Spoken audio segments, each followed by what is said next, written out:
کابل ته د باجوا سفر ولې راغلی و؟ اشرف غني څه ورته وویل؟ ګرانو لیدونکو السلام علیکم. د پاکستان لوی درستیز جنرال باجوا د پاکستان د پوځي استخباراتو ادارې ISI مشر جنرال فیض حمید او د بریتانیا د وسلوالو ځواکونو قومندان جنرال نیکولاس کارټر نن کابل ته راغلي وو او دلته یې له ولسمشر غني او عبدالله سره کتلي. په دې تړاو د ارګ په اعلامیه کې راغلي جمهور رئیس غني له دوی سره په لیدنه کې په ټینګار سره ویلي چې د سولې په ټینګښت کې د سیمه ییزو هیوادونو په ځانګړي ډول د پاکستان رول او پر طالبانو د دغه هیواد اغیز ډیر مهم دی او دواړه ګاونډي هیوادونه له متقابل درناوي ښه ګاونډیتوب او اقتصادي همکاري پرته بله لار نه لري. خو د پاکستان د پوځ مشر یو ځل بیا ټینګار کړی چې هیواد د افغانانو په مشرۍ د داسې سولې ملاتړ کوي چې ټولو ښکیلو خواو پرې اجماع کړې وي. دغه راز د ملي مصالحې عالي شورا مشر ډاکټر عبدالله ویلي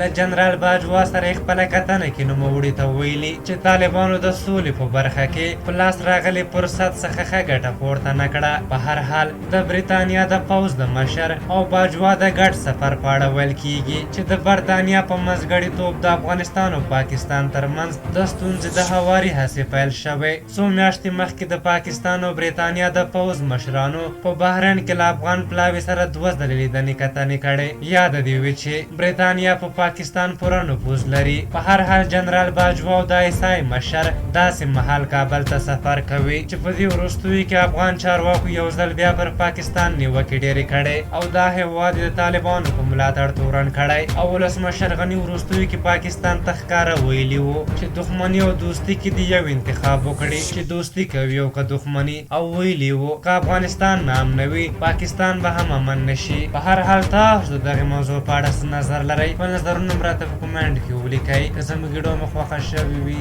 ضروري لایک کړئ. تر بلې ویډیو مو په لایق بخښونکي خدای سپارم. د الله په امان.